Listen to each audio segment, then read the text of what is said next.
letters for my simple mind. Oh, weird. It worked on the first try today. You must have ate all the cookies. I mean, seed oils, you know? It's all the seed oils. Oh, I don't even have my lights on.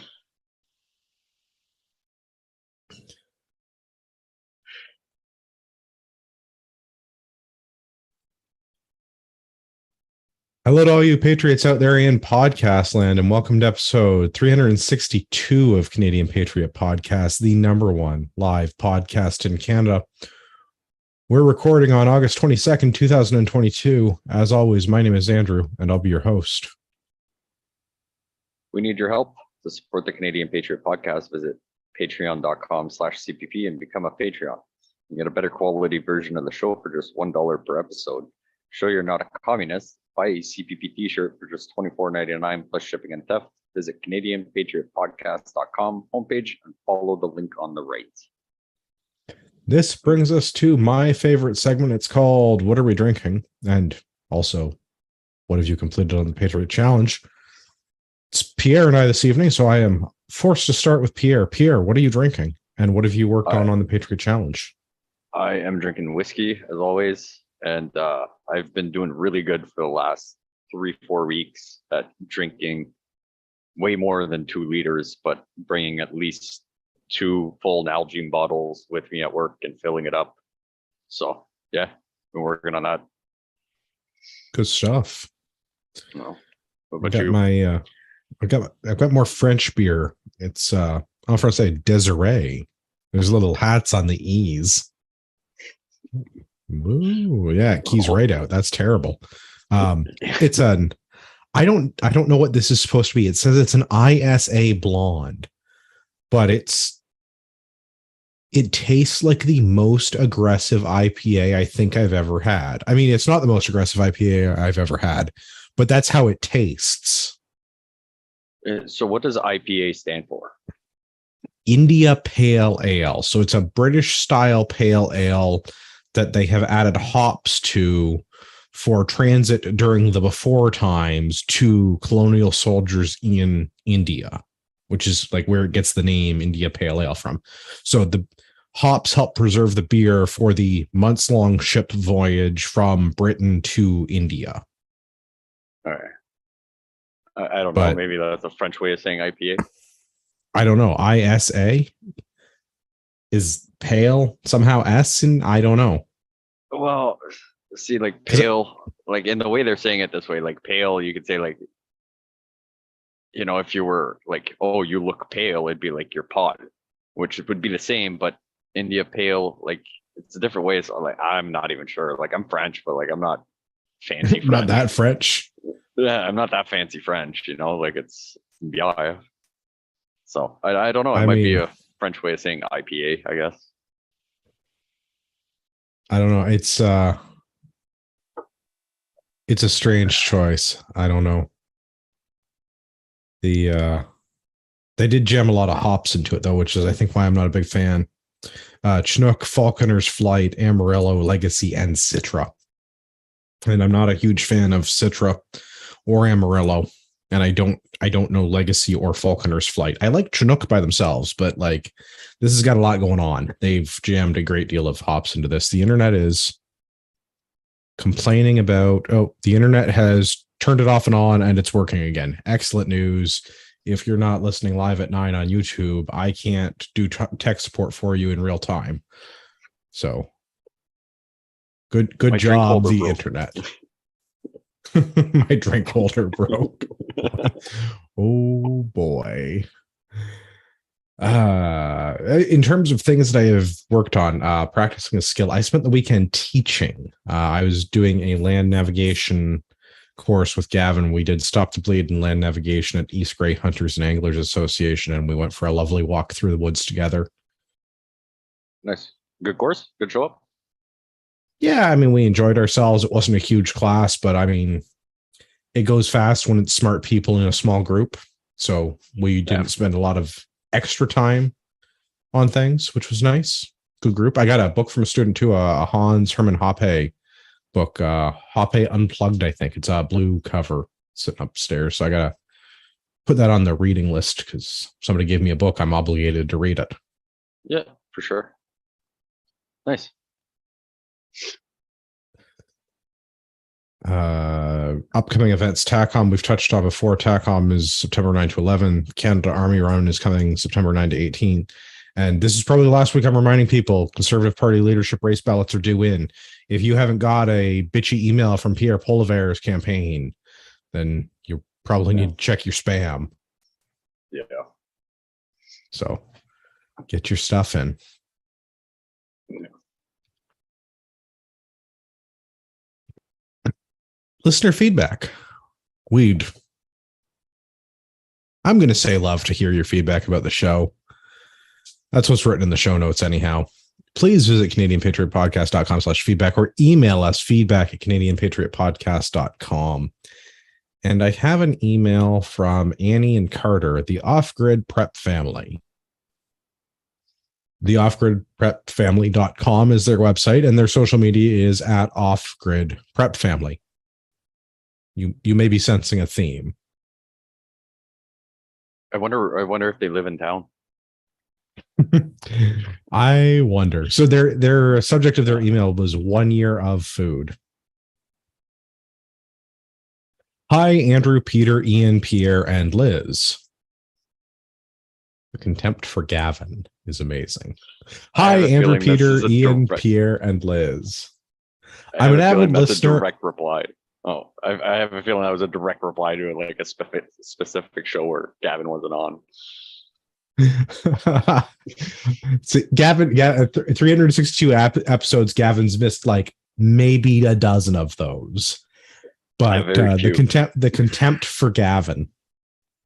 Yeah, I'm an avid listener of both CPPs and a fellow member of the small fringe minority with unacceptable views. I thought I'd introduce myself and see if you might want a copy of my latest book, 1 Year of Food. It's a meal plan and recipe book for feeding a large family, or MAG, for exactly 1 year. Take a peek at it on Amazon. Let me know if you'd like a copy, and I'll send one over to you straight from Amazon. Or take a look inside by downloading the PDF. And I'm not going to share that on the air, but they were very kind to send me a copy. We've been actively prepping for about 12 years and have lived off grid for 16 in different climates with different levels of creature comforts. We did off grid back in like 2003, but a giant system in a regular acreage house. It was nuts. Then we did off grid in Costa Rica, no hot water, minimal electricity, no windows or doors, basically a tree house with a fridge and Wi-Fi. Laughing, crying emoji. Then Hilo, Hawaii, basically the same level of creature comforts, except everyone spoke English. Then we did RV life and toured all around North America. Next was sailboat life with 5 kids, Washington, Oregon, Vancouver Island. Then we lived on the land on a remote island off the west coast. Now we're here in Eastern Canada in a timber frame straw bale home. We're big on growing our own food and eating seasonally from our yard and food storage. We have a little podcast too, teeny weeny compared to you guys. We homeschool our 7 kids. I write nonfiction books, and Carter is an electrical engineer. Anyway, thanks for the many hours of infotainment you've given us. We appreciate all the effort you guys put in. It's Annie and Carter, the off-grid prep family. They're also on Discord. They also listen to Canadian Prepper podcasts and are on the Canadian Prepper podcast Discord. And yeah. I'll drop a link to the Amazon in the show notes if you want to go and check out their book. The PDF copy that they sent me looks very, very promising as a plan for long-term food preparation and storage, because I like planning. I like having a meal plan. It's one of those things that my better partner, my wife, takes care of every Sunday. She makes up the meal plan for the week, so I always know what we're going to have to eat. Yep. So I like having that laid out. I think you're a big food prep guy too, right? Yeah, normally like Fridays, go do the big groceries every other week. And then, Saturday it's like us, what do you guys want for supper this week? We'll pre-make, spend a few hours in the kitchen and pre-cook everything. And then it's kind of a mishmash of, one night you want walking tacos or wraps or, nachos, or you can have steak or chicken and salad, big on that. Spend a few hours on the Saturday, pre-make my lunches and breakfasts for the week. spend half Yeah. the day. Daughter loves it too. She's at the age, right, where we showed her how to make scrambled eggs a little while ago. So woke up and she was like, Nice. I want eggs. And we were like, okay, come crack eggs. So crack 2 eggs and okay, put your salt, your pepper, a little bit of milk, put the butter in it or whatever. So then every morning for like 3 weeks straight, she would get out of bed, like, stretch, like, and head straight for the kitchen. She'd butter her own toast, make her own scrambled eggs, sit down, eat her breakfast. She'd grab some fruits from it was like the best thing in the world for her, right? She was like, I'm doing something for myself. So I was like, sweet. I would just make sure she doesn't burn herself. No. That's one of those like good lifelong skills, right? Like being able to make your own food, being able to take less prepared ingredients or completely unprepared ingredients and being able to turn it into a quality meal, right? That's one of those skills that you're not going to go wrong with that. And you can turn it into like marketable skill, right? You go work short order cook, work in a restaurant, do catering. There's lots of opportunity for people that are even reasonably good at cooking. Plus, all the cost savings of not having to buy food that someone else has prepared. Yeah, and you can kind of make your own little twist. Like actually, what was it? Canada Day. We were just like, okay, well, what are we gonna do for Canada Day? And the daughter said she wanted to do a steak off. So me, my wife, my daughter, she's 9. She's gonna be 10 this year, yeah. And the mother-in-law, I bought a good stack of steaks, and it was like she woke up in the morning and she marinated it from scratch. We didn't tell her anything. She grabbed spices, this, that, barbecue sauce, the whole shebang, marinated a steak from scratch that whole day or whatever. Different flavor profile than I would have went with, but I was like, you know what, for a 9-year-old, like, you didn't do too bad, kid. Like, and she had a blast. All of us cooking. We all went outside and we were flipping the steaks and making food and everything. So, it's a big thing. We always do lots and lots of cooking. So I'm like, it's a nice family time for everybody too. So. No, that sounds awesome. That sounds awesome. I think this is very promising. That's a lot of moving around, and that's a lot of kids to be moving around, and a lot to. Oh, geez. A sailboat with 5 people. I don't care how big that sailboat is. That's going to be cramped quarters, man. Oh yeah. Like, I mean, I don't know how you did 90% of everything you just said, but that one blew me away. A sailboat with 5 kids. That's good on you. Sounds fantastic. Peter, though. Are you with us there? I'm here. Yep. Hey, what are you drinking, buddy? The best kind of beer, free. Nice. Also at Keats. Yeah. Hey, that's very East Coast of you. Did it come with a welfare check? No, it came with helping a buddy to move a hot tub. I mean, that's very good of you to help somebody move a hot tub. You guys know you took the water out if it gets lighter, right? Oh, dang. That would have brought it down from 10,000 pounds. No, it was only 1,000. It wasn't awful. Okay. So the 2 of you just like hulked that right up the stairs or what? Yeah, we just picked it up. They drove the trailer underneath and we put it back down. There you go. Good stuff. Well, it was me on one side and 5 on the other side, actually. It wasn't just 2 of us. Well, you got to even things out, right? Yeah, bricklayers. We get it. Yeah. You got crazy strong fingertips. Patriot Challenge, I guess. I did a lot of reading in the last, it's been like 2 months. It's just been pumping through books like I don't know what. But that's been good. Nice. Working out has been my job every day the last 2 weeks. Really heavy job. So that was it. But yeah, doing just about everything. I don't know if I've been practicing a skill. I did play ladder ball, if that counts. Sure. I'm willing to say it counts. Good enough for me. No, why not? All right. I built the fire yesterday. That's practicing a skill. There you go. That's a good one. Depends. Did you just pour gas on it and shoot a flare in it? No, but I did use the forbidden yellow fire starter. Yeah, right. And if you just pour gas on it and shoot a flare in it, it's not really practicing a skill.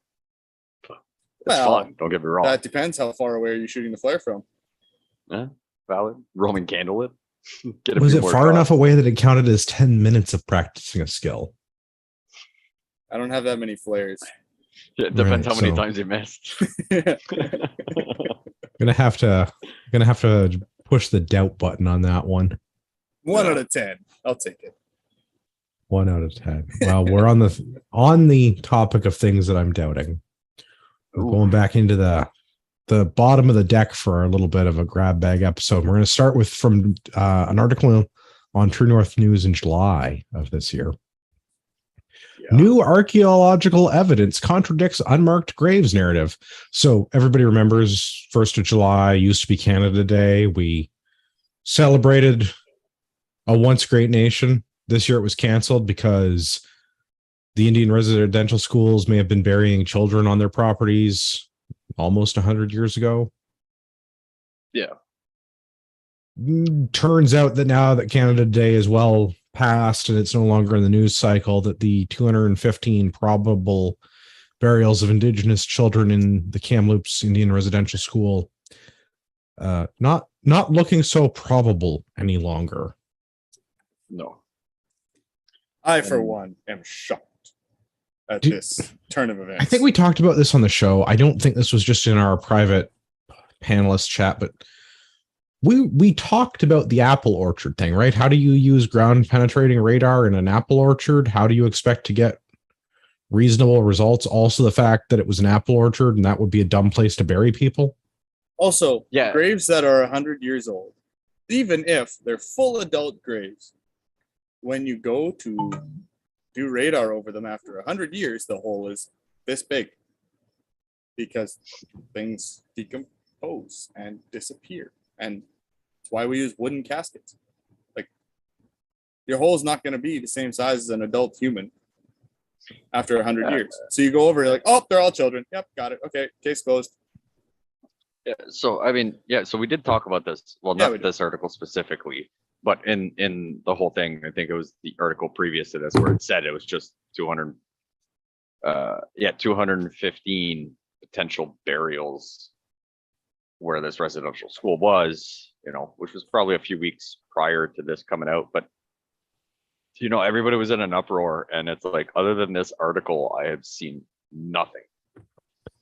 No, and I don't think we're likely to see anything again until about next Canada Day, give or take. If I were going to put as much money on that as anything that I put on the r/Wall Street's bets, I would put money on this. Oh, for sure. Right, like I mean, Kamloops, yeah, I can get an excavator there in like less than a day if you want. I mean, we can start digging. I mean, up I don't. I don't want to. I don't know who either. owns the residential school at this point. I don't want to go around digging up what was an apple orchard or possibly a reservoir. I think that they turned it into a sewage retention pond at one point. Yeah, really. Yeah, it was a sewage retention pond. But not really interested in digging that up, regardless of its age. Yeah, I mean, I don't really want to. I'm just saying I can get you the equipment there, but I don't want to be the guy operating it. No, me neither. But it's just funny that like everything was an uproar and everything, and then this one news article. There's been now I don't know if there's been somewhere else other than I have seen nothing else about this. And I know we had it in the month. group chat. In the group chat we had it, and we were like, oh, big shocker. And I mean, like the article goes into depth that's saying that they've where they're saying that there's 215 probable burials. Over 30% of it has been excavated previously, or has had some kind of digging of some sort, for the pond, and then they were doing some other stuff looking for whatever. And I'm like, like there's been lots of people not just scraping the grass off to put new grass seed or no sod down, like digging holes that are from the looks of some of the pictures in the article, probably like 8 feet down.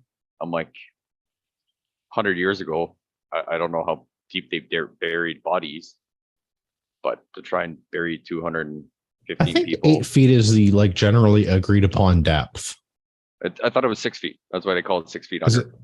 Is it 6 feet? Okay, I'm not bad at imperial. Can we do this in metric?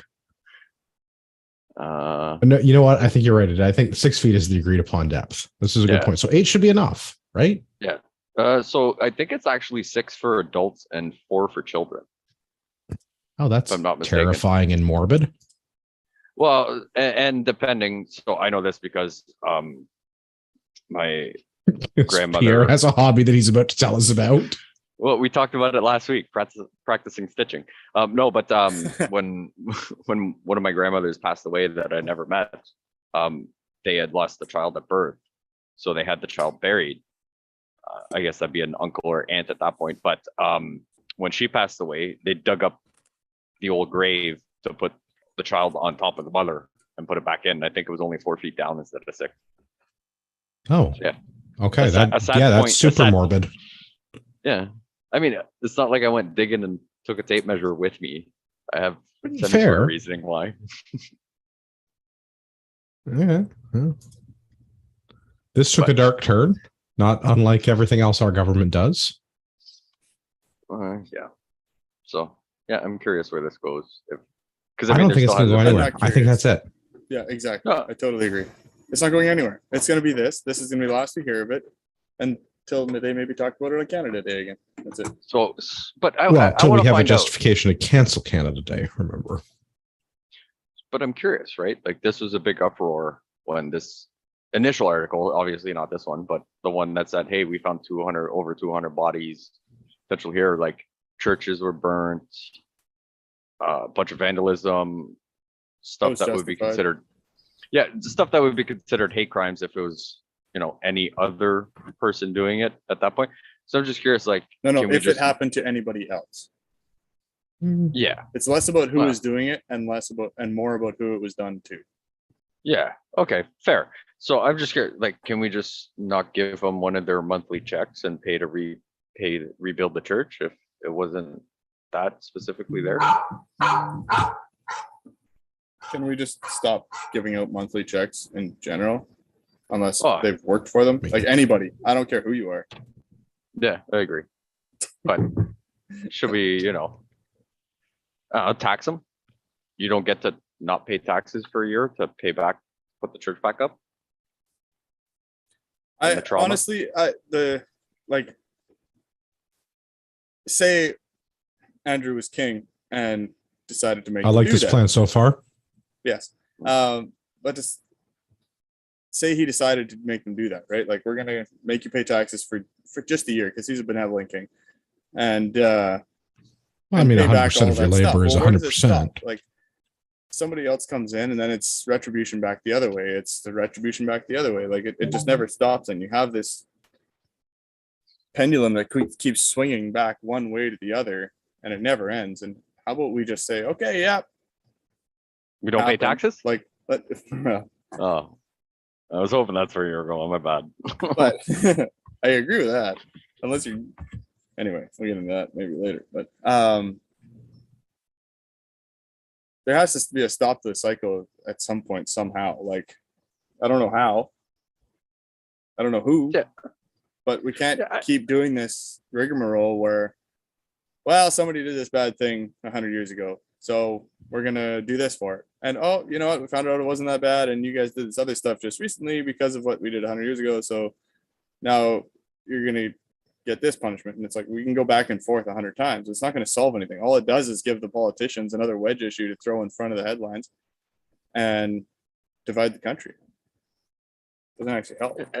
And am I the only one that doesn't understand the part that people are like, I want retributions? Like, because your great ancestors or your great great grandfather was a douchebag, no, you need to give me money. Like, am I the only one that I'm like, this makes absolutely no sense? No, you're looking at it from the wrong position. There's an opportunity to get money for free. You're not taking advantage of that opportunity. That's the your perspective is not the same as the people who are doing the grift. I hate that perspective. Yeah. I don't want money for free. Making a value judgment. I'm just like, that's the grift. Like, I agree. There is a way to get free money. I am taking advantage of the thing that's going to give me free money. So, I guess. I honestly have a problem with it even when it comes to applying for business grants. Like, I run a small business. There are grants that I can get from the government That's money in my pocket that I pay for in my taxes. I mean, don't like clicking those buttons. I get that, but at the same time, if you're eligible for government money, I mean, I just look at that as I'm getting some of my tax dollars back because there's no way they're giving me as much as I paid in. Yeah, like, being... That's true. And that's how I end up seeing it. I still just don't like it. Yeah, well, I mean, you don't have to like it. I think the difference in this case is that you're still paying into that system and you're reducing your tax burden. Yeah. Whereas some other people may see that more the way that Pierre had framed it, that like, this is a thing that doesn't directly affect me. I didn't pay into it, for example, or it affected some ancestor of mine. It affected me in some sort of an indirect, difficult to measure kind of a way. So I can use that for monetary gain or some other kind of gain, usually monetary. Yeah, normally monetary, but but at the same time, it's like, why not apply? Like, I understand your point of view for example, right? Like small business grants, but I mean, you've worked how long? You've been working since you were probably 15, 16, 11. Well, 11, but I mean, probably not paying taxes, the whole shebang. So let's say, from the time you were paying taxes and now you open up a business, so you got to pay all those taxes and everything. If anything, applying for those grants and not having to pay it back is just like your buddy from like 4 years ago that you lent, $100 to, comes around and says, hey, here's your $100 back. I agree with you. I just don't. Yeah, I know. How about you just tax me less? How about you just don't tax me? Hang on. Yeah. No. Peter had to go. Well, hopefully it wasn't the helicopters. Well, I guess we'll see. ArriveCan has been in the news a bunch recently. Talk about that. ArriveCan is the ridiculous mandatory app that we need to use to enter this country legally, even though we have passports. It applies to other travelers coming into the country too. Yeah, but I could understand if someone from the US wants to come here, you need to download an app to get into our country. I disagree. I disagree with the requirement that you have to use an app. But let's hit the articles first, then we can complain about the government and their stupidity. Valid. Global News, August the 10th. Experts warn ArriveCan app could be violating constitutionally protected rights. What? Global News, July 28th. Federal privacy commissioners investigating controversial ArriveCan app. I should have put these in a different order, in a more accurate order. August 19th, National Post. No evidence whatsoever that ArriveCan app causes problems. So the privacy commissioner investigates. Experts. I love headlines that start with experts. Experts said that the app could be violating our constitutional rights, and the government says there's no evidence of any of this. All in the span of 3 weeks. Yeah. I have a great degree of hatred for all of this nonsense. Yeah, so this all happened because there was a glitch in the system, and it took 12 days for them to figure it out. Well, we should. The glitch. The glitch is my favorite part. The glitch accidentally told 10,000? Was it 12,000? Or no, hold on. Where is it? Where'd it go now? It was 0.7% of the total cross-border traffic for the week. Yeah. But now, of course, one of these, the order that the stories are in, and I can't find the piece I want. Yeah, so 0.7%. Oh, okay. So the one previous to the 0.7, saying a message 10,000 people. More than 10,000 people. 10,000 people. Yeah.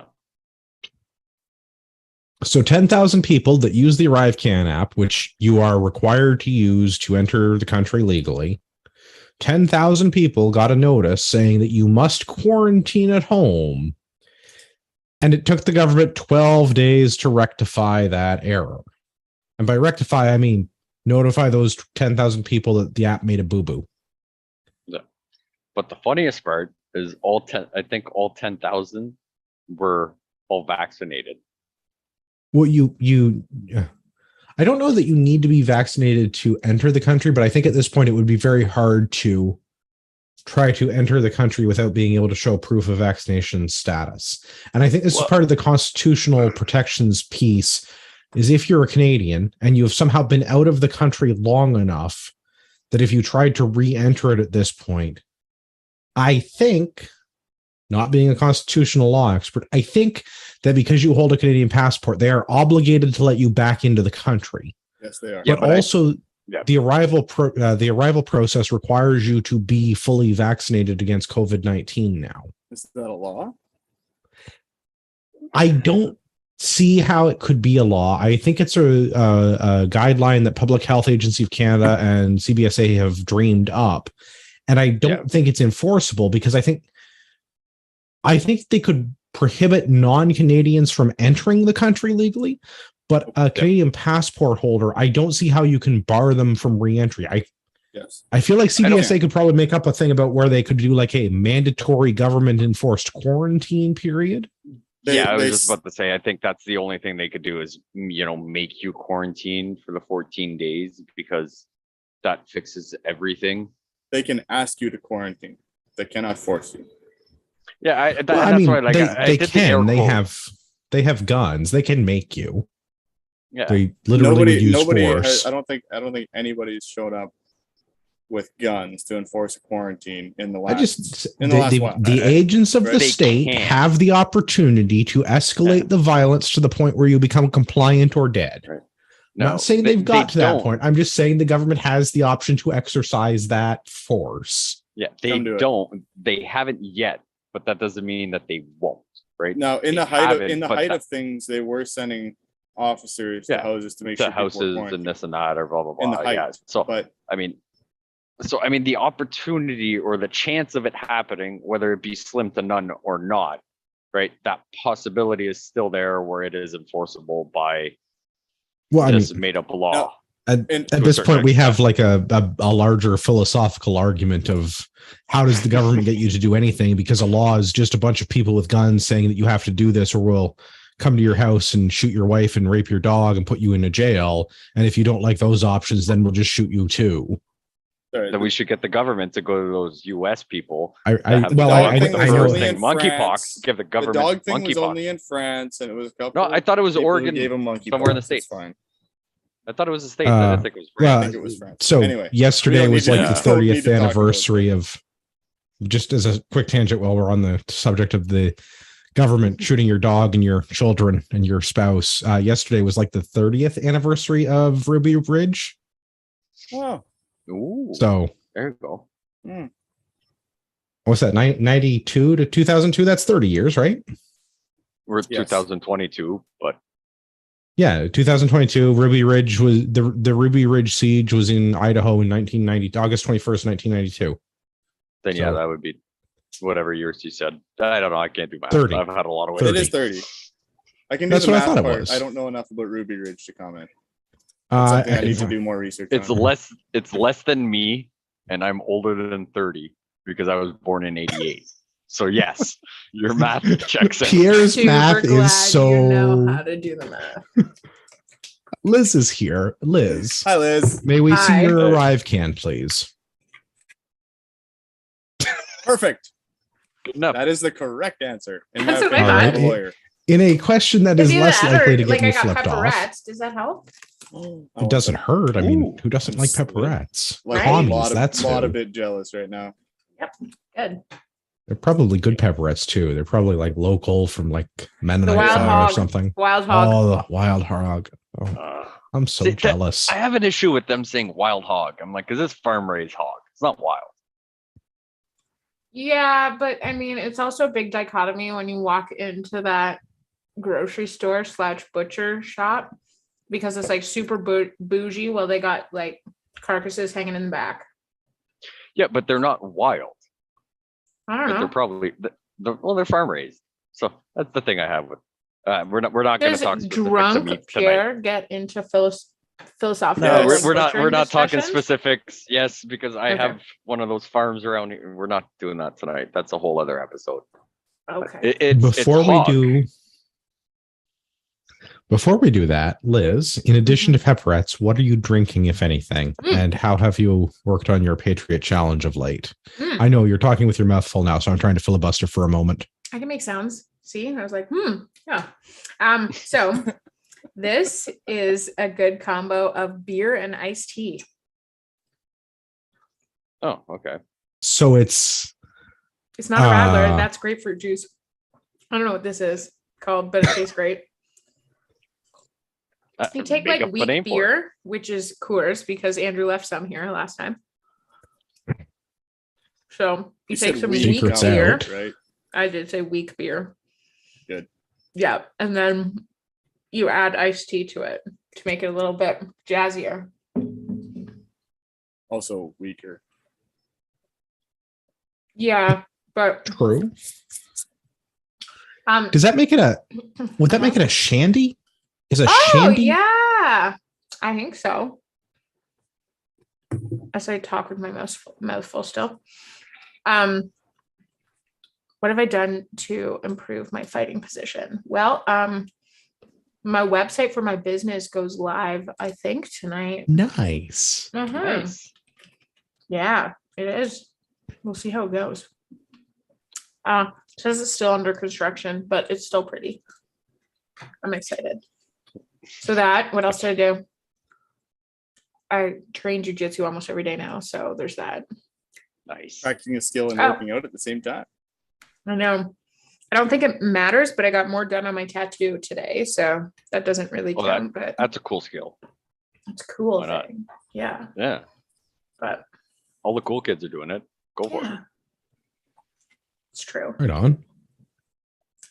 Arrive can app, or are we going to still argue if the government has the right to impose their will on you through force? We know the answer. Well, I'm not saying they have the right. I'm just saying they have the capability. Nah, I mean, I had this conversation. I had this conversation actually just out in my parking lot, and it was along the lines of the problem is that when you have an organization like the government, who is judge, jury, executioner, and enforcer, it doesn't really matter what they can or can't technically do. They're doing it, and they just do it, and there's nobody to stop them. Yes, like, well, I mean, yes, there's people. You're right, but the problem is that like it's the semantics of can they do it? Well, I mean, by our legislative charters and things like that, no, they can't theoretically do it. Are they doing it? Yeah, because they have the authority, whether self-imposed or not. They're doing it, right? And only people sticking up and being like, screw you, is it going to change? I don't think they're really doing it though. They are not. That's right. And I mean, like they're making a lot of noise about, when the few people do come through that are doing the Arrive Can thing or whatever. They're making a lot of noise, but maybe I'm wrong, but I haven't seen any reports of people who've gone through the border and saying, "No, I'm good." I've seen a couple of videos, but I don't need to give you that information. Mm-hmm. I'm a Canadian and they're citizen. like, well, will you talk to public health? And so what I've heard and seen is the border agents themselves, very accommodating, don't care. Mm-hmm. They're just like, they don't. You're not trying to come here to do anything nefarious. You're a Canadian citizen returning home. Yeah. Even if you were trying to come here to do something nefarious, you still hold a passport. And I've kind of pooped on passports in this country a lot before because it's not especially challenging to get a Canadian passport. Right now, but there are certain well, okay, yes, in order to actually have one printed for you, but in order to be eligible to obtain a Canadian passport is not a particularly onerous endeavor. No. Getting the government to print the goddamn book, that is a whole other problem because apparently COVID, supply chain, assorted other excuses. Please wait 6 months for your piece of paper. Even though they've hired like 80,000 people in the last year. What are they doing? Yeah, well, no. So they're actually desperate for people, right? Like, how? Why? Because the government is run by incompetent people. No, it's because they like taxed the system and eliminated people from, their working population. Well, it's the same reason when people are like, oh my gosh, the nursing shortage and the healthcare issue. And I was like, my cousin says what did they expect was going to happen? Yeah, my cousin is very sweet and very like tolerant of my rants. And I just like slightly insert every chance I get. They probably shouldn't have let go all those like hospital staff, eh? But how many hospital staff could they have like reasonably gotten rid of? Even if 8, it was 000. They got rid of a lot. Right. But the unvaccinated Canadian rate is roughly 10% of the population. So if we just apply that on the average across all industries equally, we can reasonably surmise that 10% of nurses, give or take some margin of error, were likely eliminated from their position because of their refusal to take the clot shot. Right? Even if we said double, 20% of nurses. All of a sudden, the healthcare system is crumbling because 10%, even if we said 20%. They were super shitty before. Before COVID, the healthcare system was stressed. I was going to say it was super shitty before, and now with COVID, it's worse because they still have like a lot of mandates and stuff like that too. So they're like navigating all that. So I could also see that their protocols for many things have impeded their productivity. Right. So at the peak of COVID, they probably had to change, this, that, all the PPE I mean, it took you 2 hours to see a doctor for, 2 minutes. And then it still took, an hour for him to go see the next person. So now they probably added all these protocols and everything. So yes, they fired 10% of the thing. But I mean, how many people have actually gone into that industry now because of all these government grants? Right. Like, do you know anybody that, cashed in on, or not? Well, yeah, I guess you could say cashed in technically because it was tax dollars using it. Right. But did schooling for free, co-ops, that, that 10% that was probably thrown out, has been replaced.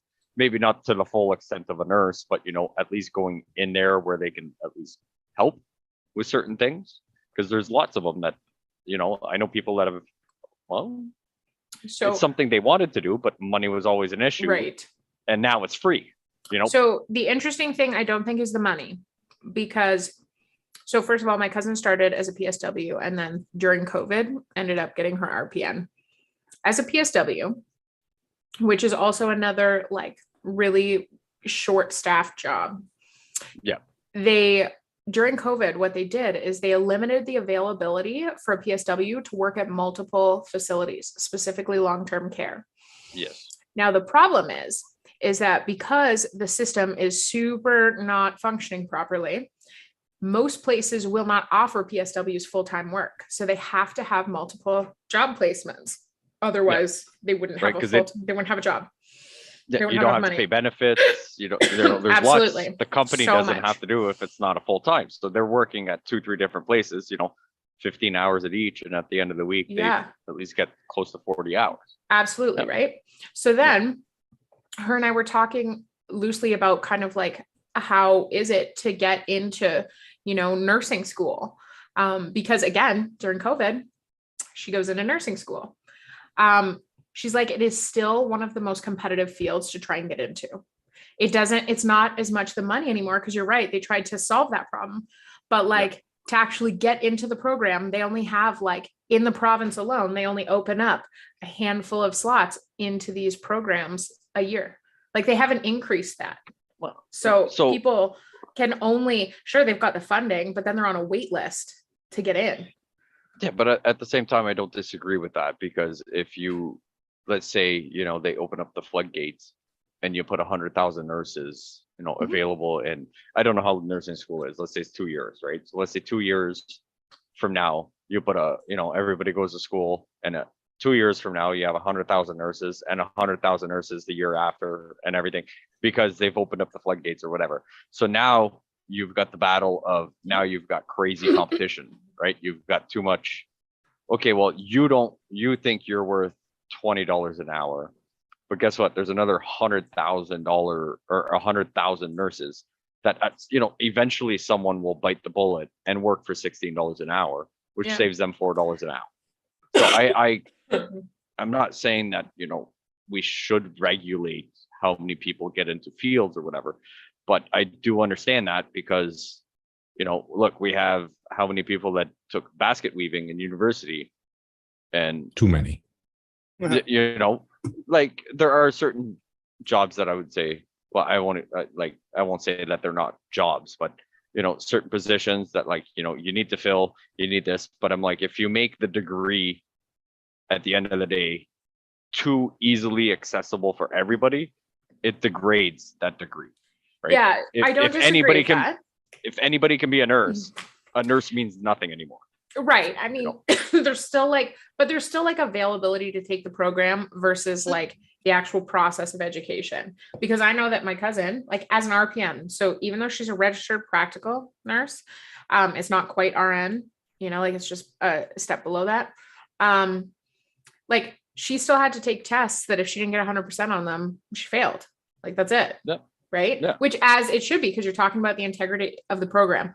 But to kind of like take a bunny trail back home, I think that it negates the proposal or the offer that the government is saying like, oh, we're going to fill this solution by throwing money at you. They haven't actually fixed the problem of the nursing people because there's no additional volume of people going through the program, right? They're making it maybe more affordable, but there's still a wait list a mile long. Their current, you're also current solution that they're coming up with to try and solve the issue is they have all of these international nurses that are quote unquote qualified, but don't meet certain requirements. Number one of which being language, which is kind of important, but let's just rush them through. That's what they're talking about right now. And Pierre Poilievre is talking about the same thing. Yeah, not a fan of that plan. No. Not a fan. Why are we bringing in foreign nurses when we have many thousands of them available? Trained. I have a slightly conspiratorial take on this, and I think it's because our healthcare system has been failing for at least as long as I can remember, 20 plus years. And we're just trying to figure out how to fail gently at this point. No. I mean, let's give it that. At least the government's using lube on this one. Well, no, it's not that they're using lube. It's that if all of a sudden hundreds of thousands of Canadians can't receive basic medical care and die, the tax base and intellectual ability of this country goes away, and the entire economy grinds to a screeching halt. It's not that they're using lube for your best interest. It's that they're trying to keep the system running, and they know this is the thing that if this breaks, so does everything else. Yeah, which is why they use 2 points. First, I agree with Political Animal in the chat. We should get more Swedish nurses. Yep, that would help. I'll feel better. Boinkity boinkity. Why did you take whatever that the Swedish chef says. He deleted his chat. Anyway, but contrary to your point, Andrew, they're also pushing what's the right word?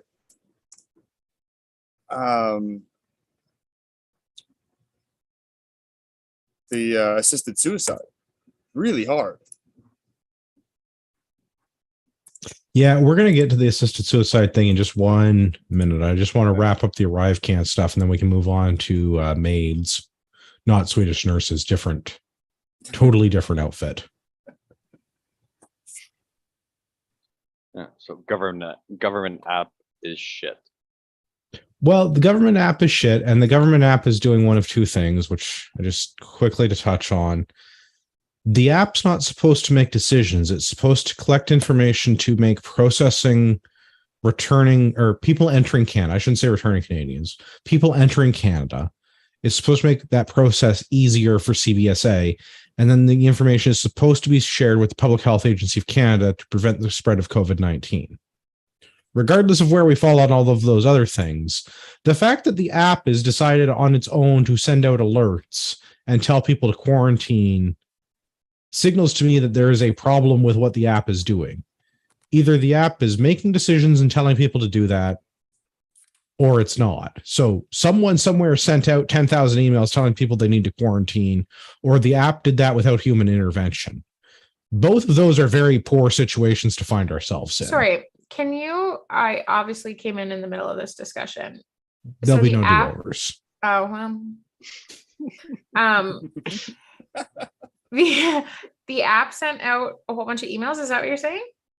10,000 returning, or 10,000 people entering the country in July of this year were told that they need to quarantine, and then 12 days later, the government sent them follow-up emails saying that the app had made a mistake and they do not, in fact, need to quarantine. Don't say.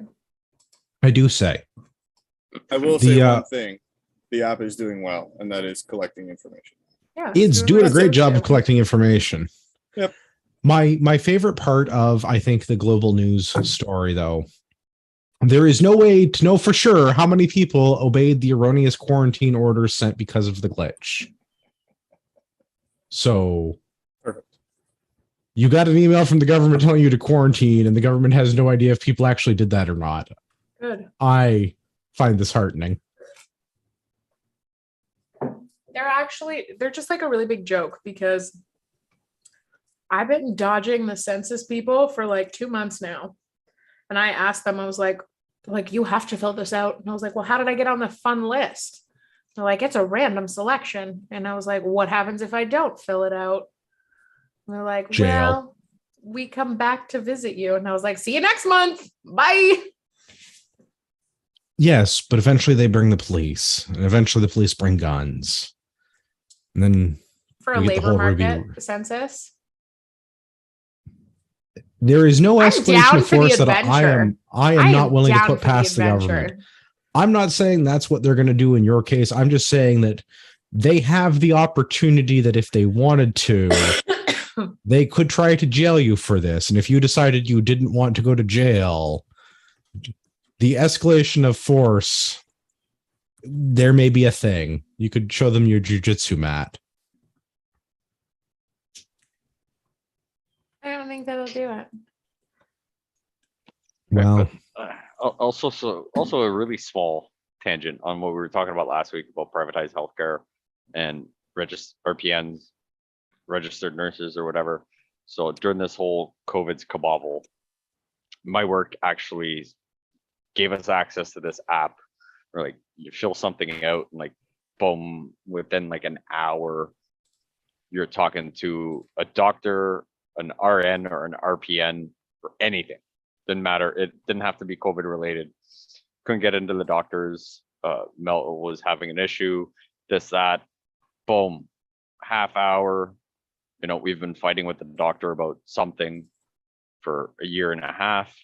So we get a 20-minute conversation on this random app, but we've got medication on the way. She was going to the cancer clinic for that, blah, blah, blah, all with like literally a like 15-minute Skype meeting. And I was just like, you know, it was a fee that like apparently my work paid for. Like, I don't know if they actually fucking did or not. Like, that's what they're just telling us. But I was like, buddy, I'm like, I would pay for this. It was like, hey, I got an issue. No problem. We got this done. And it was all done within, you know, half a day. Like between breakfast and lunch, everything was solved. All the paperwork was sent out and we were getting phone calls for, I mean, don't get me wrong. I mean, the cancer clinic was, you know, still 6 months away, but it was still, I was like, yeah. So, I mean, you know, we definitely need RNs, RPNs and all that stuff, because leave the doctors for, I shouldn't say for something more important, but something more important where, you know, well worth it in my opinion. We're also short on doctors, but yeah, we're short on healthcare in this country. Healthcare in this country is, like many things that the government provides, it's kind of a terrible joke. Not getting what you pay for. Well, we need to put that picture. What if you don't pay for it? What if you join an organization to try to, oh God, that's a terrifying what you background. Think you're getting, what you actually get. Hold it up to the microphone for the listeners. Oh boy. One sounds wet, one sounds like cobwebs. You wanted Swedish nurses. Is Blink-182 Swedish? Doubtful, but she was the first thing that came to mind when you guys said that. I was like, oh, yeah, that's like the Swedish nurse, yeah, Blink-182. And then we've got Helga over here. We're just gonna call her Helga. We're not. We're really not.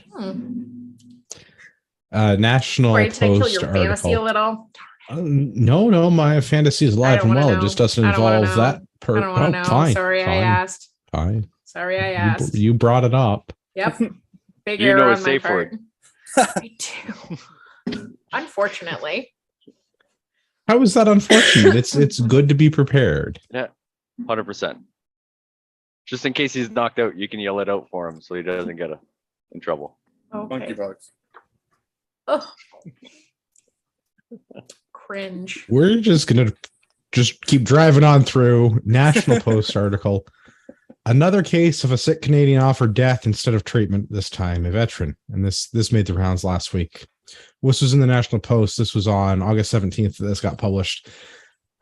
Apparently, taking this at face value, an unnamed Canadian Forces veteran who's been suffering from PTSD was talking to an employee of Veterans Affairs Canada, and the VAC agent casually offered him euthanasia as a possible solution. Casually. That seems I so don't weird. understand how that comes up as a casual, unprompted conversation. Have you thought about letting us kill you? Yeah, that's weird to me. I don't know how that. Right, but like, how do you bring that up? It is a casual offer of like, oh, so I've been reviewing your file. I see you've got PTSD. I see you're going for counseling. I see we have you on these various medications. Have you thought about medically assisted suicide? Like, I don't see how you make that leap. Yeah, but by doing it often. Yeah, I was gonna say it's kind of that slow fade concept. You get accustomed to something that should be like, what is it that they used to say for abortion? It was like rare and something else. I don't remember. I've never safe, had legal, one. and rare. Thank you. Safe, legal, and rare. So they used to say that, and then it became like the rule, not the exception. Right. And that's the same thing I think that's happening with assisted suicide, is that instead of it being like a situation where somebody, consciously makes that decision, asks for it, whatever. And I'm not getting into the, like, I don't we'll leave the morality of the that situation aside. Yeah. Like it's a rule now. Like people have just assumed that that's an option. It's like, oh, hey, why don't we like just make you comfortable or just like add an extra cocktail? Like they offered my grandpa multiple times. The dude lived an extra 5 years after they offered it to him. And it's like, he's not dead yet. Like, stop trying to eliminate this dude. He's lived through like a farm accident, taking his hand, and 3 heart surgeries. Pretty sure, whatever. So do you guys want to know some stats on assisted suicide? No. Always. No, but I mean, stats are always interesting. So let's educate the listeners. California has a population of approximately 39 to 40 million. So just a little bit more than Canada, with very similar legislation on assisted suicide and how it's used. And they killed approximately 400 people that way in 2020. Canada, being 36 to 37 million, in 2020, there were 7,595 cases reported in Canada, accounting for 2.5% of all deaths. That's a statistically relevant figure. Yeah. Like that's not a rounding error. That is a significant number of people.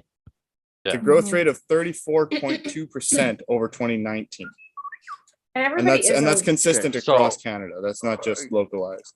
No, but at the same time, now I would like to see how many cases were, terminally ill patients that were like, you know what, I want to die with a bit of dignity instead of being in a bed, and just, what's the case, for people that were just like, you know what, you're sane, you're able to kind of get out of bed and like go for a walk by yourself, but like 2 months from now you're going to be stuck in bed. You're not going to be able to do anything for yourself. You're not going to have control over any of your bodily functions. And, someone is going to have to take care of you 24/7, do anything and everything for you, but we'll give you a bunch of medication to, moderate it for the next year and a half. And then you can do a natural death. So, I could give you guys this link if you want. It's from Health Canada. So it's canada.ca. Okay, so it's a Canadian government app. I don't trust it. I don't want it. Well, no, it's the website, so it's slightly Still less government. invasive. It's only 3 years behind. Yeah. Yeah. Well, 2. It's 2020 stats. But on that point, the average age at the time of killing the person was 75.3 years. So you're right in a sense. I but- could be right. So 10% of the, so they're talking about commonly cited underlying medical conditions as the basis for the MAID case. 10% of them are neurological conditions. So depression or whatever it is. Just saying. Well, do you consider Alzheimer's or anything else a neurological? They probably would, because that is a brain function. Yeah, like issue. that's a brain function, right? So like, Mhm. not just depression falls under that. Like because I don't think, But that according to number this is article, consistent maybe though. that If you might be keep different. on going though, 90% were reported to have at least received disability support services at one time. 44% were requiring them as of the time of the medically assisted death. Right, But that still leaves 10% that weren't requiring any kind of disability support services. 10%. Yeah. So we're still talking about 800 people. Yeah, and so No. this It's is not a okay. crazy. I understand the arguments for people who are suffering, have cancer and things like that. I understand the arguments, but it's still bullshit. I'm sorry. The way that they're going about it now. It's the way that they're pushing- going about it. And I'm not, Exactly. I don't want to get into like the moralistic or ethical No, argument about that, because that's a whole own, That's like, what you believe and how you do it thing is your business, not mine, I think, but also socialized medicine. So like my tax dollars at work, which the National Post article does make a case that someone in the government ran studies and we can save hundreds of thousands of dollars in end of life care per patient. Without making a moral judgment on that, I don't know that it's worth it. Certainly not in the number of cases that we're talking about. Like 2.5% of all deaths is a statistically significant amount. So they say his hospitalization cost is north of $1,500 a day. Well, so the particular veteran in the National Post article, yes, but there was another number later on in the article, and the Parliamentary Budget Office estimated that each medically assisted death represents a savings in $17,000 in end of life costs. So, actually, so this news article actually has 2021 stats. So Canada saw 10,064 cases of euthanasia, representing a 3.3%. Yeah, 3.3% of all national deaths, and represented 32.4% increase in assisted death as compared to the previous year. So, not okay. That is, we're not gonna. Yeah, I don't want to get into the ethics of like who am I to tell you that you should live if you don't want to live. That's a whole separate.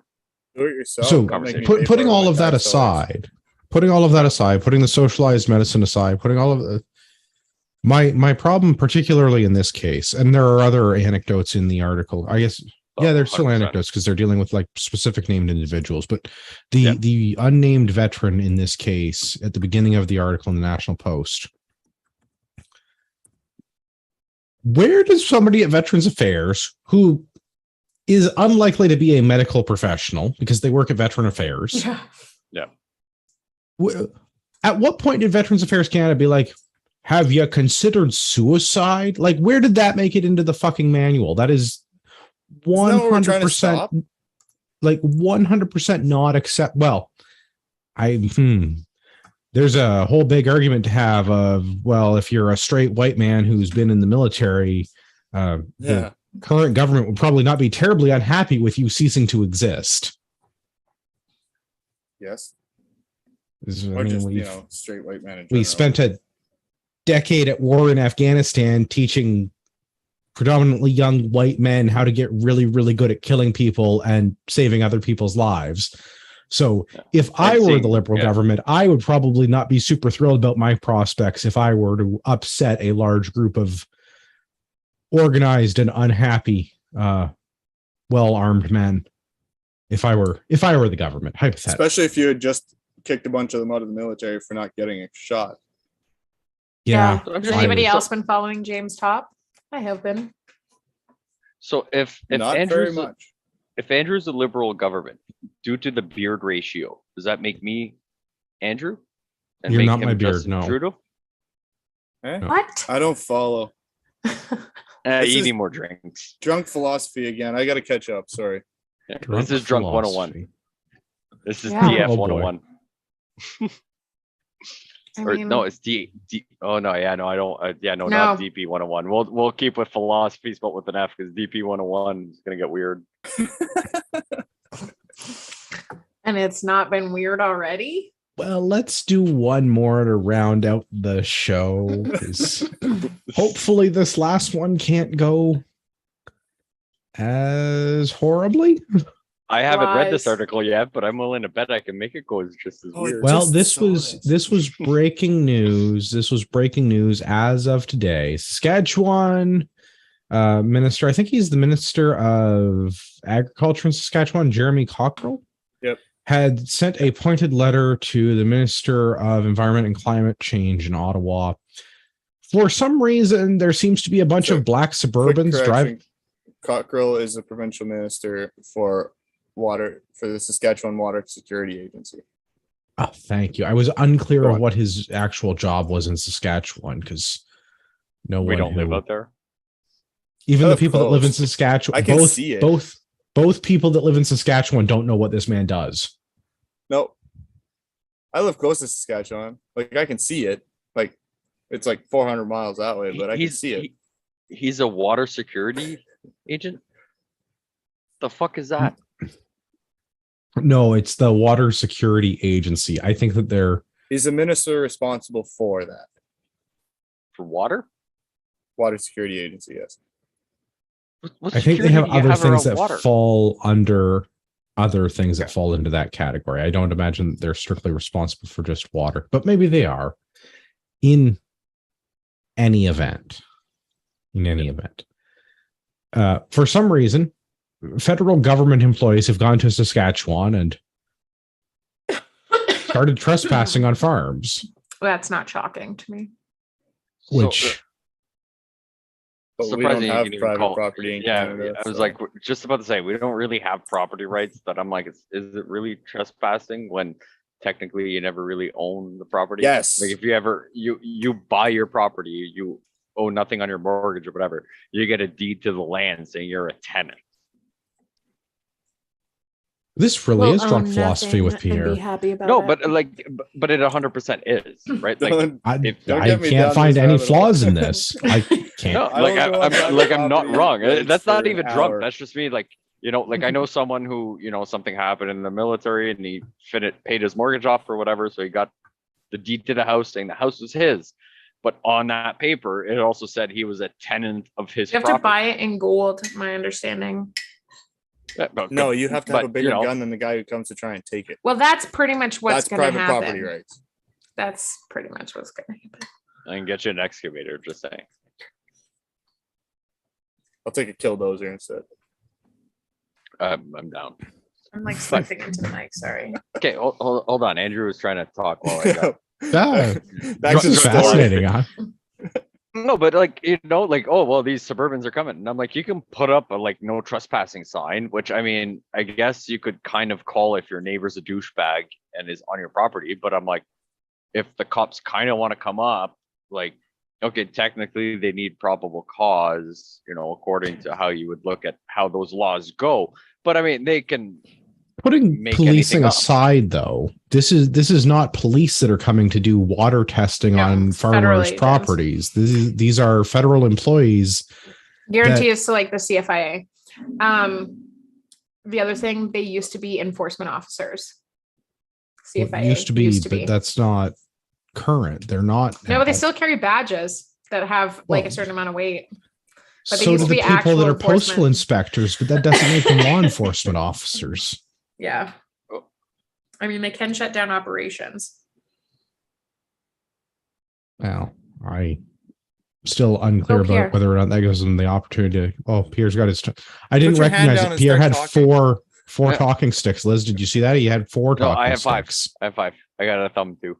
Oh. What the fuck is a CFA or whatever agent?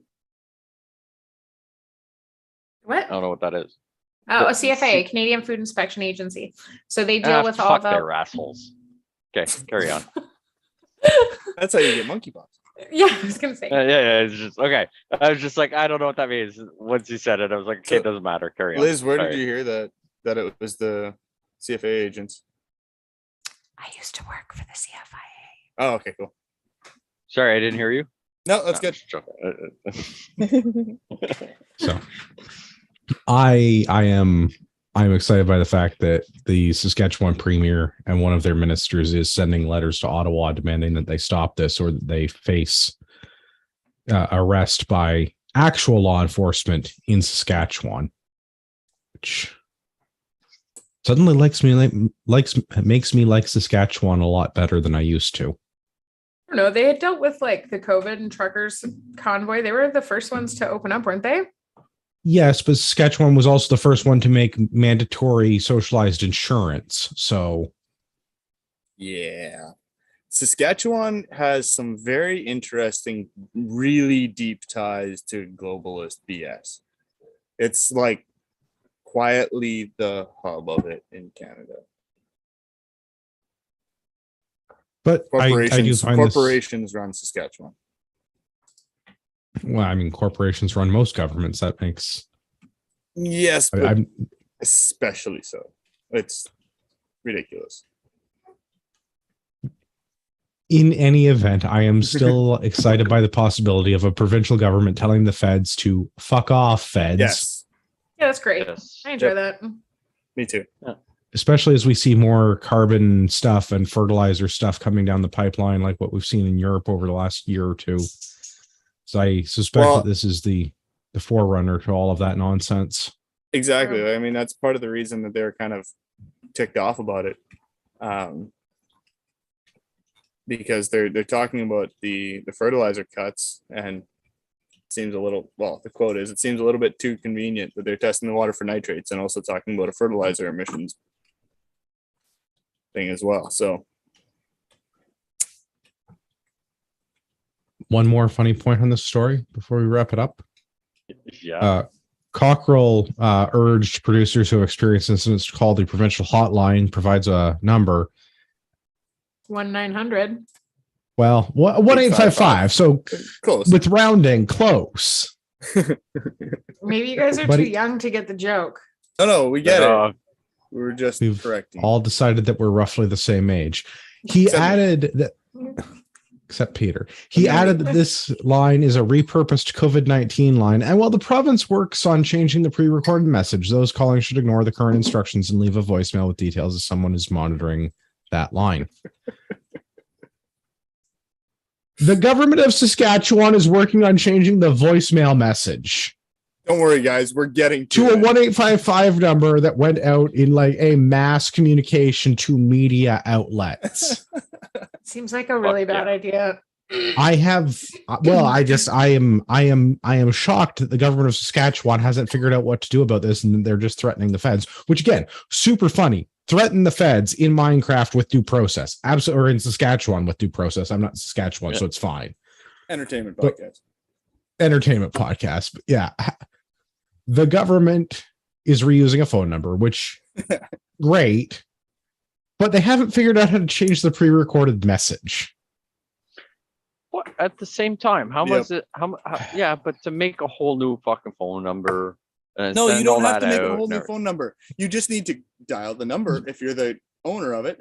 Change the voicemail. Change the voicemail message. And Hi, this is Pierre's phone. Pierre's not here right now.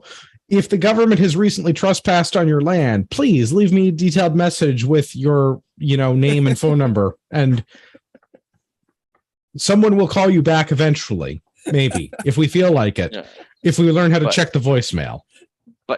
No, it's also got to go through they just don't know how to change it. Yeah, that's probably it, right? I'll give them that, just being like, hey, call, look, hey, look, we don't know how to change anything, but like someone will listen to it. Just I know leave a message. We fired like that guy for yeah. not being vaccinated. Yeah. the Yeah. levels of compounding government incompetence are mind-boggling. So they're really surprising after how many episodes? No, I just am never not surprised that the government has found like a new, further incompetent way to do something. Yeah. Speaking of, kind of tie this up at the end here, I wanted to talk about the Alberta. Speaking of the provinces sticking it to the feds a little bit, the polls in Alberta are looking somewhat half decent for Danielle Smith. And there was she actually had an article in the National Post today about her Sovereignty Act, and it's one of the things she's running on. It's the Alberta Sovereignty Act. Seems interesting. I'm not sure it will work. They're basically trying to turn Alberta into a state the way that the states are in the like US. a republic. Well, no, not seceding anything like that, but they're basically pushing to have the same rights that the states do in the US, right? Where they have a lot more autonomy, and if they don't like it, then the feds can suck it. But okay, so don't tease me like that, because the position I applied for that I mentioned in the group chat, they also have one for Western Canada, which is in Alberta. So no slow stroke like that. You got to be serious about it. So I'm just kind of skimming this act. So they're talking about creating their own police force and tax collection agency. This is, I mean, yeah. Like no I'm tease, willing to 'cause I'll give move. Alberta some tax dollars in exchange for some like reduced BS on other fronts. 100%. Alberta pension plan, Alberta police force, Alberta tax collection agency. I am going to have to read through this proposal. Tune it's in next interesting week for sure. for why you should move to Alberta. I don't think like you can move to Alberta if you want to. Just don't take up all the good spots for me. To address There's the a YouTube lot comment- of lots of room. there's a lots Lots of of room. Yeah, but like I don't want to live in the part of Alberta with lots of room. I want to live in the part of Alberta with reasonably nice weather. Remember, close to Peter, there's half Brazilian lots everywhere. Yeah, Right. Not Alberta. there's less bush in the southern Alberta, but there's still lots. Well, that's why it's half Brazilian. Well, yeah, that's what I'm saying. Yeah. But we're good. But yeah, I've been listening to the Sean Newman podcast lately. He's been all over the Alberta election, being a Lloydminster guy and Alberta guy for a long time. Well, maybe we should do a little Alberta election recap in the coming weeks. I think that they're scheduled for October. Something like that. I thought you'd been listening. I don't know the Thought you lived dates. That's too much work. He didn't say a date. He said the month. That's still more than I can put my finger on. Valid. I don't disagree. My apologies. I could probably Googlify it quick, but I'm reasonably certain that it's the beginning of October, but I also have not Googled efficiently enough to find out. Things that we can do efficiently, though, this month's reading for book club. If you can squeeze in 40 whole pages of material into your busy month. Yeah. For August, we're doing Richard Quinnell's The Most Dangerous Game. I'm gonna have to read it again because I finished it like 3 weeks ago. And you've read 6 books and you're like, fuck, I can't remember. Pretty at least much. It's a short book. Yeah, at least it's a short book. I've read yeah. I think it's more like 4, but yeah. But yeah. All right, let's go around. Where can everybody find everybody? We're going to start with Liz. Where can everyone find you? Well, you can find me on Instagram and Facebook. Probably the best way to do it is Basement Death Squad. That's my new gym and jiu-jitsu enterprise. So that's pretty much the best way to get a hold of me. Next. Pierre, where can everybody find you? Yeah, still haven't fixed that email thing. For now, off the wall customizing at Gmail. We're still trying to figure out how to get our own at whatever. I'm sure that's gonna happen, but yeah, we're on Tickety Talk and Instagram. If you want some custom shirts, designs done, signs, really. We can pretty much make anything work. Whatever you need, Except we can make patches. it happen. No. No. I can make that happen. Just saying. Talk about it off air, boys. Yeah. I can make that happen. Nothing to talk about. Yeah. I'm just giving them a hard time. No, so I can't make those personally, but I think I can get them done. Thought you were learning So- stitching. Yeah, but who has the time to do all of that needlework by hand? Yeah. No, we had a line on a good embroider, but it fell through. So, because yeah, those things are not cheap. I learned that real fast. But yeah, we can probably make it happen. But yeah, if enough people reach out, I mean, I can probably make it happen. So We're gonna need send more. an email. All right. Email Pierre. Peter, where can everybody find you? On the Discord mostly. I don't post much on other socials, but I'm at the Moran Life on Twitter and Instagram. Wild Turkey on Discord. Usually where I hang out. Or Saturday mornings at the park, working out. Starting For in the September. Murph. Is this you guys doing Sweet. the Murph? Murph challenge. Let's go. It's gonna suck like a lot. Yeah. That's okay. It'll suck with other people, so we'll be good. Well, it's more fun with a friend. Yeah. Also, Alberta Leadership Election is October 6th. So there you go. I was right. Look at that. I paid attention to something I read at some point. I wanted to say, but I didn't want to be wrong, so I had to look it up. Well, good interning. Well done. If you've listened to the show this long, you deserve a discount code. If you're shopping at RagnarokTactical.ca, use discount code Patriot at checkout. Literally take money out of my child's college fund. But also use his affiliate link to replace that. That's right. If And you're he shopping gets- on Amazon, yeah. like if you're buying the book for book club, which I think if you get the Kindle version of The Most Dangerous Game, it was like $2 or something. Don't buy it. No, a Hit dollar. us up on Discord. We'll give you a It was link. 99 cents. Yeah. It was 99 cents for the Kindle edition. You could afford Yeah. 99 cents. You could give Amazon 99 cents and they'll give me, I don't 2 know what cents. that is, 4 cents or something. I forget I don't know what the And number it is. doesn't even for- buy you like a penny candy. There's no such thing as pennies. Unless 1,000 people order the book, then he at least gets one piece of candy. Right. Oh, for the win. And that's 4 cents. That's 4 cents not going towards a giant peanut. I don't remember what the commission is on Kindle books. It's probably like everything else on Amazon. It's not much, but you know what? It's better than nothing. And if you're shopping on Amazon, take some money out of their profit margin and give it to me instead. Yep. Love it. If you want to send us feedback, you can do that by emailing me feedback@canadianpatriotpodcast.com. I will read it on the air. Mhm. Almost forgot. I have to apologize to Rod Giltacker. Rod is getting ready for TACOM. We couldn't get Rod on the show this week.